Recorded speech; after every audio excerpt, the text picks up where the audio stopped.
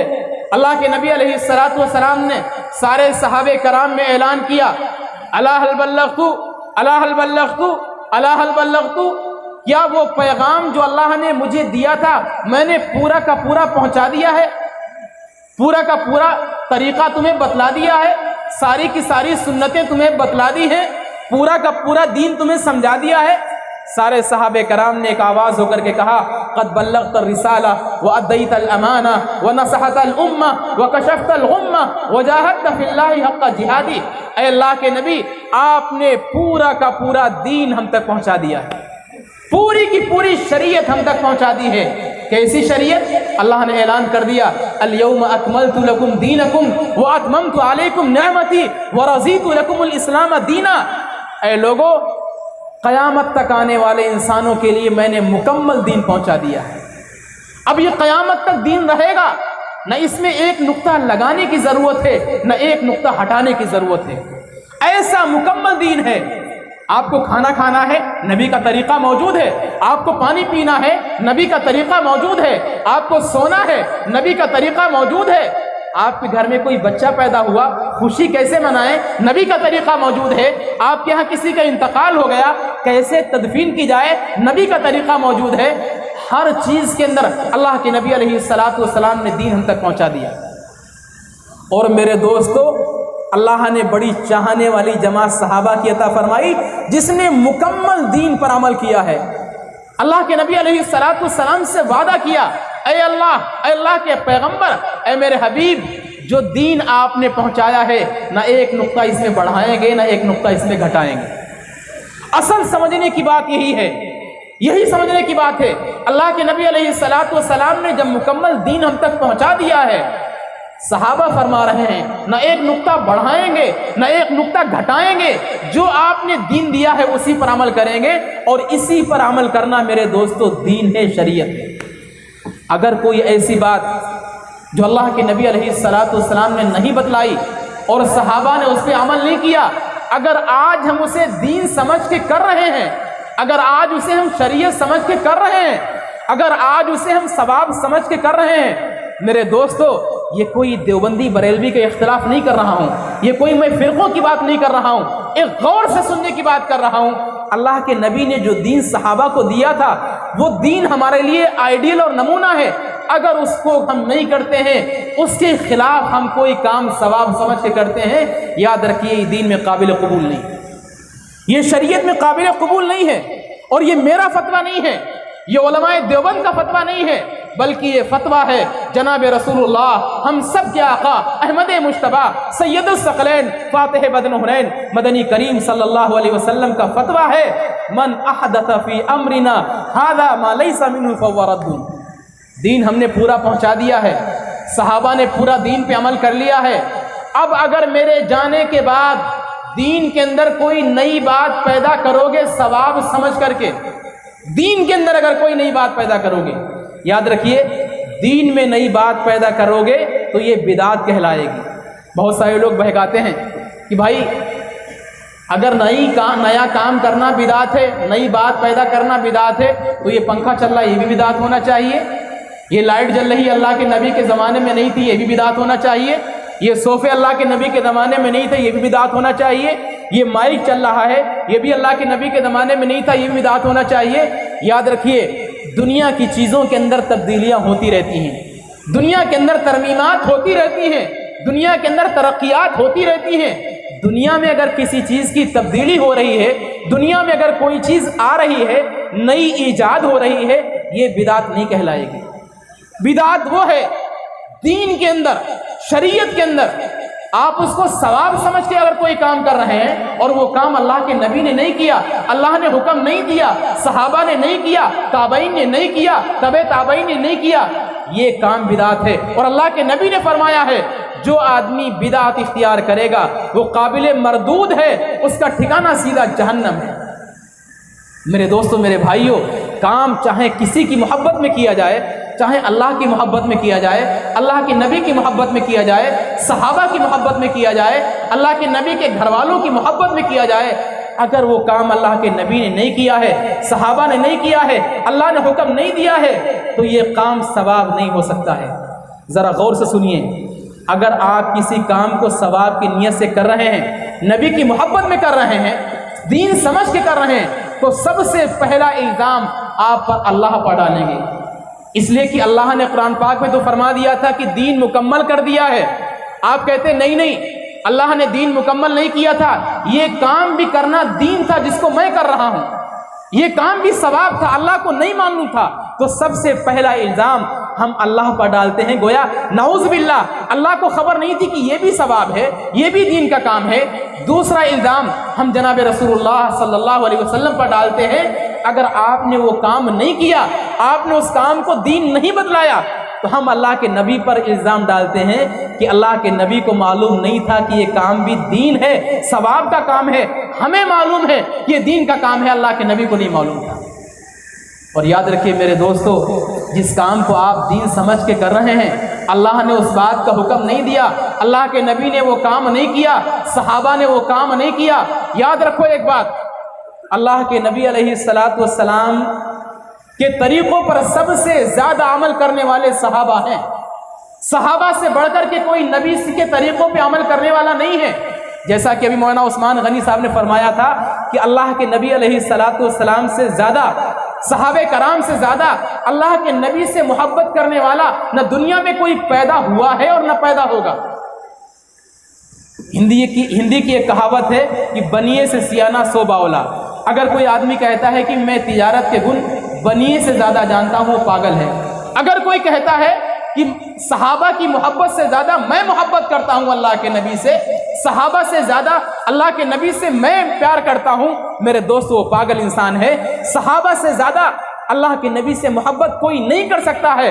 صحابہ نے اپنی جانیں دی ہیں، اپنا مال دیا ہے، اپنا گھر بار قربان کیا ہے، اپنے بچوں کو یتیم کیا ہے، اپنی بیویوں کو بیوہ کیا ہے جناب رسول اللہ صلی اللہ علیہ وسلم کی محبت میں۔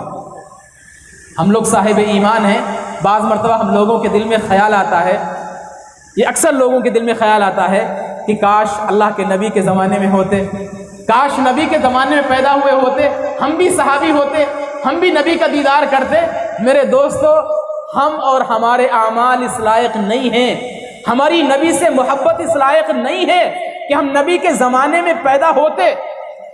ایک بزرگ گزرے ہیں ابھی حال کے ہی، یہ خیال ان کے دل کے اندر بھی آیا، ان کے دل میں خیال آیا کہ کاش اللہ کے نبی کا زمانہ ہوتا، ہم کہاں فتنوں کے زمانے میں پیدا ہو گئے، اللہ کے نبی کا زمانہ ہوتا، نبی سے ہم محبت کرتے، نبی کا دیدار کرتے، نبی کے صحابی بنتے، نبی پر اپنا سب کچھ قربان کرتے۔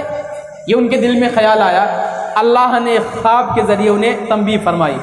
وہ بزرگ فرماتے ہیں میں یہ خیال لے کر کے سو گیا، میں نے خواب کے اندر دیکھا کہ جناب رسول اللہ صلی اللہ علیہ وسلم ایک بیل گاڑی کے اوپر سوار ہو کر کے جا رہے ہیں، اور جس راستے پر آپ چل رہے ہیں وہ راستہ اونچائی پہ ایسے جا رہا ہے، وہ راستہ اونچائی پہ ایسے جا رہا ہے، آپ کی بیل گاڑی چل رہی ہے، آپ کے ساتھ میں چند صحابہ بیل گاڑی کے اوپر آپ کی حفاظت کے لیے بیٹھے ہوئے ہیں۔ اچانک اس بیل گاڑی کا ٹائر کچھ خراب ہوتا ہے اور وہ پیچھے آنا شروع ہوتی ہے۔ وہ بزرگ فرماتے ہیں میں نے سوچا کہ جلدی سے جاؤں، کوئی پتھر تلاش کر کے لاؤں تاکہ اس کے ٹائر کے نیچے پتھر رکھ دوں، بیل گاڑی اپنی جگہ پر رک جائے اور اللہ کے نبی کو کوئی تکلیف نہ پہنچے۔ وہ فرماتے ہیں میں پتھر تلاش کرنے کے لیے دائیں گیا، مجھے کوئی پتھر نہیں ملا، بائیں گیا کوئی پتھر نہیں ملا، میں نے کافی تلاش کیا، بڑی دیر کے بعد مجھے ایک پتھر ملا، میں دوڑتا ہوا پتھر لے کر کے آیا، لیکن جب میں اس بیل گاڑی کے پاس پہنچا تو میرے حیرت کی انتہا نہیں رہی کہ وہ صحابی رسول جو اللہ کے نبی علیہ الصلاۃ والسلام کے ساتھ آپ کی حفاظت کے لیے بیٹھے ہوئے تھے، وہ اپنے جسم کے ساتھ میں ٹائروں کے پاس لیٹے ہوئے ہیں۔ اللہ نے تنبیہ فرمائی کہ اگر تم اس زمانے میں ہوتے اور نبی پر کوئی بات آتی، نبی پر کوئی پریشانی آتی، تم تو پتھر تلاش کر رہے ہوتے، ادھر ادھر ڈھیلے تلاش کر رہے ہوتے، ادھر ادھر تیر اور تلوار تلاش کر رہے ہوتے۔ یہ صحابہ تھے، جب نبی پر کوئی بات آتی تھی یہ اپنی جان پیش کرتے تھے۔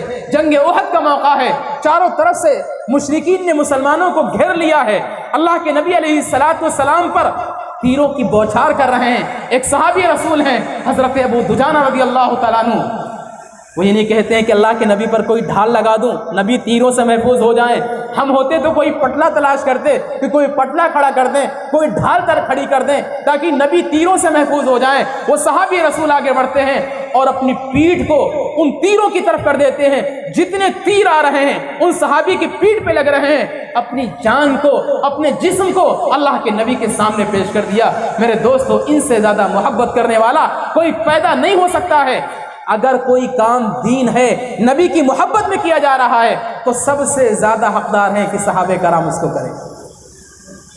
12 ربیع الاول کا مہینہ، 12 ربیع الاول کی تاریخ کل ہے، ربیع الاول کا مہینہ چل رہا ہے۔ میرے دوستو، میں عصبیت سے ہٹ کر کے، دیوبندیت اور بریلویت سے ہٹ کر کے، فرقوں سے ہٹ کر کے ایک بات کہتا ہوں کہ اگر اس دن جلوس نکالنا اللہ کے نبی کی محبت ہوتی، اگر یہ جلوس نکالنا دین کا کام ہوتا، جھنڈیاں لگانا دین کا کام ہوتا، اگربتیاں موم بتیاں جلانا دین کا کام ہوتا، روشنیاں کرنا دین کا کام ہوتا، جھالریں لٹکانا دین کا کام ہوتا، تو سب سے پہلے اللہ قرآن پاک کے اندر کہتا ہے اے محمد آج آپ کا برتھ ڈے ہے۔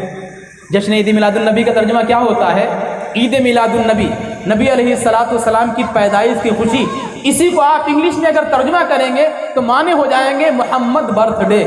اللہ قرآن پاک میں آیت نازل فرماتا اے محمد کیا تمہیں معلوم نہیں آج تمہاری پیدائش کا دن ہے؟ تم بھی جھنڈے لگواؤ، تم بھی اگربتیاں موم بتیاں جلواؤ، تم بھی روشنیاں کرواؤ، تم بھی سارے کام کرواؤ، تم بھی چراغاں کرواؤ۔ اللہ نے قرآن پاک میں کوئی آیت نازل نہیں فرمائی، اس لیے کہ دین نہیں تھا۔ اللہ کے نبی علیہ السلام 63 سال دنیا میں رہے ہیں، 63 مرتبہ اللہ کے نبی علیہ السلام کے زمانے میں 12 ربیع الاول کا موقع آتا ہے، 63 مرتبہ میں 23 مرتبہ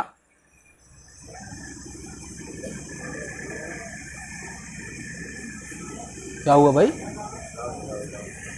یہ کیا بات ہے؟ اچھا جلدی لا بھائی، ٹائم تھوڑا 10 منٹ بڑھ جائے گا۔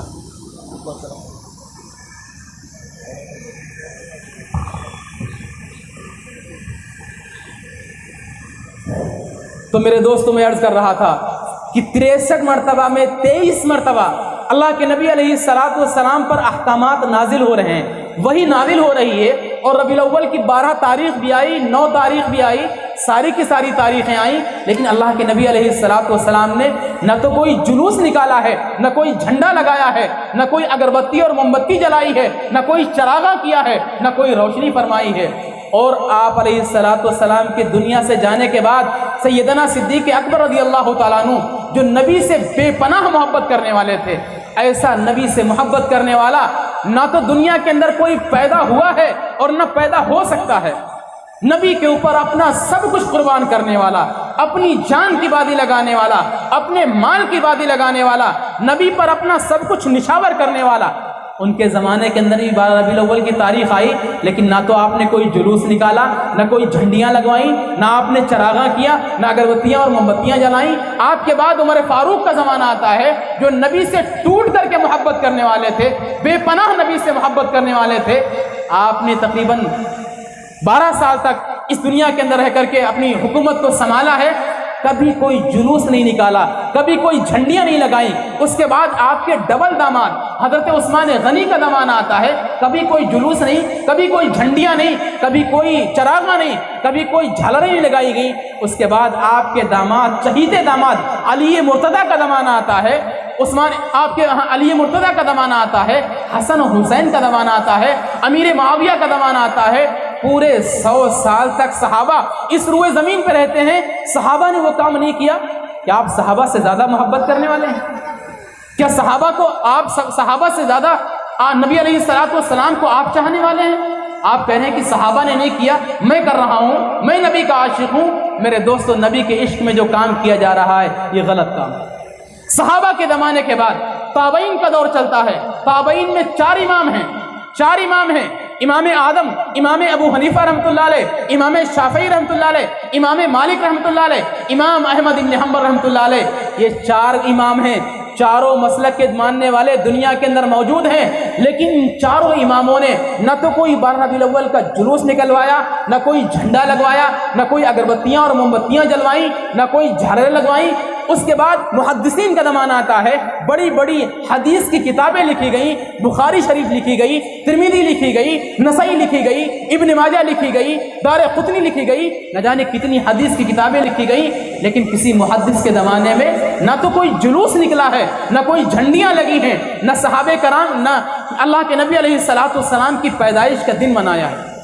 اور میرے دوستو، میں آپ کو اور پیچھے لے چلتا ہوں۔ اللہ کے نبی کے زمانے میں صرف 2 عیدیں منائی جاتی ہیں۔ اللہ کے نبی علیہ الصلوۃ والسلام کے زمانے میں صرف 2 عیدیں منائی جا رہی ہیں، عید الفطر، عید الاضحیٰ۔ نبی علیہ الصلوۃ والسلام کے زمانے کے بعد سیدنا صدیق اکبر کے زمانے میں 2 عیدیں منائی جا رہی ہیں، عید الفطر، عید الاضحیٰ۔ ابو عمر فاروق کے زمانے میں 2 عیدیں منائی جا رہی ہیں، عید الفطر، عید الاضحیٰ۔ عثمان غنی کے زمانے میں 2 عیدیں منائی جا رہی ہیں، عید الفطر، عید الاضحیٰ۔ علی مرتضیٰ کے زمانے میں 2 عیدیں منائی جا رہی ہیں، عید الفطر، عید الاضحیٰ۔ آپ کے زمانے کے بعد صحابہ کا زمانہ آتا ہے، صحابہ نے 2 عیدیں منائی ہیں، عید الفطر، عید الاضحیٰ۔ اس کے بعد اماموں نے بڑے بڑے مسائل کا استنباط کیا ہے۔ خود امام اعظم امام ابو حنیفہ رحمۃ اللہ علیہ، جو ہم سب کے امام ہیں، انہوں نے تقریباً 12 لاکھ مسائل کا استنباط کیا ہے۔ قرآن و حدیث کی روشنی میں 12 لاکھ مسائل بیان کیے ہیں۔ ان 12 لاکھ مسائل میں صرف 2 عیدوں کا ذکر ہے، عید الفطر، عید الاضحیٰ۔ تیسری عید کا کوئی ذکر نہیں۔ امام شافعی رحمۃ اللہ علیہ، ان کے ہاں بڑی بڑی کتابیں لکھی گئیں۔ امام مالک رحمۃ اللہ علیہ، بڑی بڑی کتابیں لکھی گئیں۔ امام احمد بن حنبل رحمۃ اللہ علیہ، بڑی بڑی کتابیں لکھی گئیں، لیکن کسی نے بھی نہ عید الفطر، عید الاضحیٰ کا ذکر تو کیا ہے، لیکن جشن عید میلاد النبی کا کسی نے ذکر نہیں کیا۔ سیاہ ستہ میں 6 کتابیں ہیں۔ امام بخاری رحمۃ اللہ علیہ نے کتاب لکھی بخاری شریف، جس کے بارے میں ہے اصح الکتب بعد کتاب اللہ البخاری۔ اللہ کے نبی علیہ الصلوۃ والسلام پر جو قرآن نازل ہوا ہے، اس قرآن کے بعد میں اگر اس روئے زمین پر سب سے معتبر کوئی کتاب ہے تو بخاری شریف ہے۔ اس میں 2 عیدوں کا ذکر ہے، عید الفطر، عید الاضحیٰ۔ میرے دوستو، میرے بھائیوں، آپ دنیا کی پوری تاریخ اٹھا کے دیکھ لیجئے، 800 سال کا دور دیکھ لیجئے۔ 800 سال تک اللہ کے نبی علیہ الصلوۃ والسلام کے دنیا سے جانے کے بعد 800 سال تک بڑے بڑے امام آئے، بڑے بڑے محدث آئے، بڑے بڑے عالم آئے، بڑے بڑے اللہ والے آئے، بڑے بڑے بزرگ آئے، لیکن کسی بزرگ نے 12 ربیع الاول کے موقع پر نہ تو جلوس نکالا ہے، نہ چراغاں کیا ہے، اور جو خرافات آج ہو رہی ہے یہ کوئی خرافات نہیں کی ہے۔ تو میرے دوستو، کیا یہ لوگ نبی کے عاشق نہیں تھے؟ کیا یہ نبی کے چاہنے والے نہیں تھے؟ کیا ان کو نبی سے محبت نہیں تھی؟ آج ہم کو نبی سے محبت ہو گئی، نبی سے پیار ہو گیا، ہم نبی کی پیدائش کا دن اس طریقے سے منا رہے ہیں جس طریقے سے غیر لوگ اپنی پیدائش کا دن مناتے ہیں۔ یہ تو غیروں کا طریقہ ہے۔ برتھ ڈے کا تو اسلام میں تصور ہی نہیں ہے، اور آج نبی علیہ الصلوۃ والسلام کا گویا کہ برتھ ڈے منایا جا رہا ہے۔ میرے مسلمان بھائیوں، آپ عصبیت سے ہٹ کر کے، یہ بات سے ہٹ کر کے کہ کوئی دیوبندی عالم کہہ رہا ہے یا کوئی بریلوی عالم کہہ رہا ہے یا کوئی کہہ رہا ہے، میں آپ کو ایک اصول بتلائے دے رہا ہوں۔ دین عرش سے نازل ہوتا ہے، فرش پہ نہیں بنتا ہے۔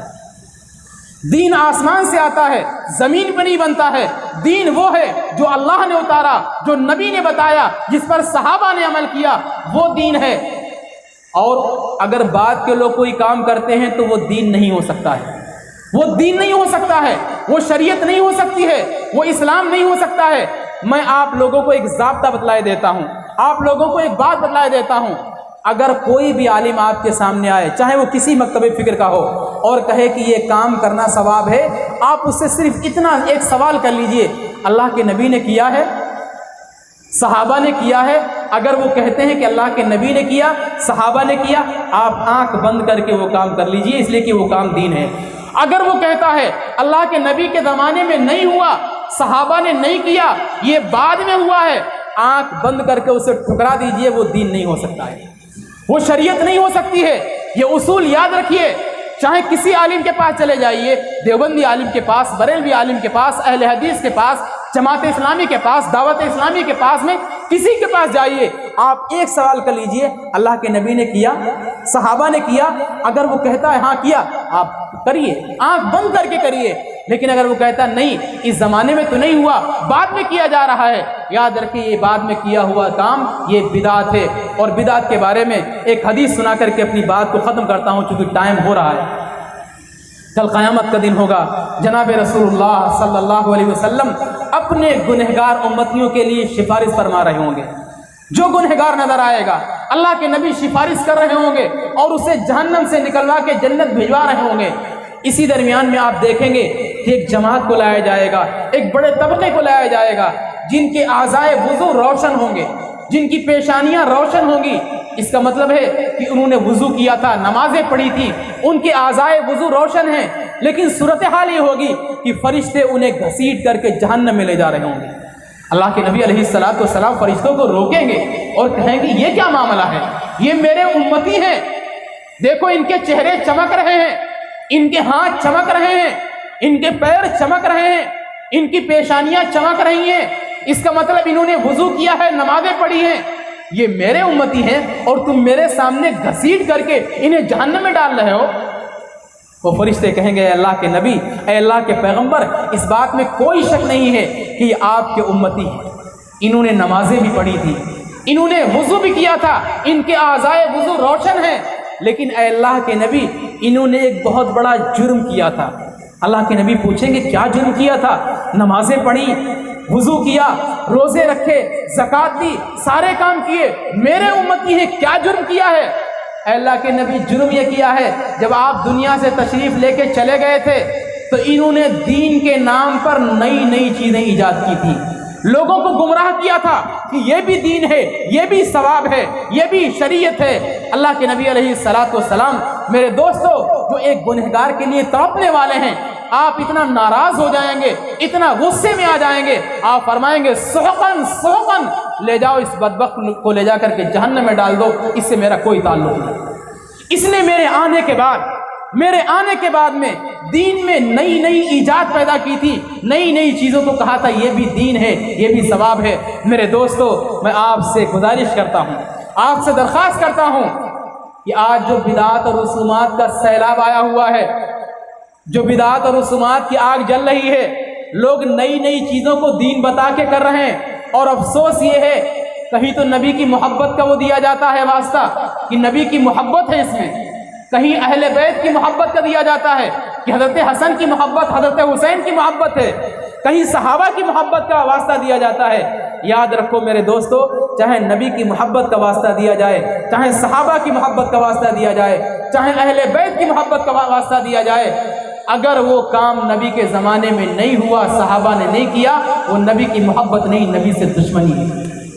اس لیے کوشش کریں کہ ایک ایک سنت کو اپنائیں، بدعت سے پرہیز کریں، بدعت سے اپنے آپ کو بچائیں، ورنہ یہ بدعت کل آپ کو جہنم میں لے جانے کے لیے کافی ہو جائے گی، آپ کو جہنم میں ڈلوانے کے لیے کافی ہو جائے گی۔ اس لیے کہ اللہ کے نبی نے فتویٰ دیا ہے کل محدثۃ بدعہ وکل بدعۃ ضلالہ وکل ضلالۃ فی النار، ہر بدعت کا سیدھا راستہ جہنم ہے۔ اللہ تبارک و تعالی ہم سب کو سنتوں پر عمل کرنے کی توفیق عطا فرمائے اور بدعات سے بچائے، خرافات سے بچائے، اللہ دین مستقیم پر چلنے کی توفیق عطا فرمائے۔ انشاءاللہ دعا ہمارے بڑے حضرت مولانا عثمان غنی صاحب فرمائیں گے۔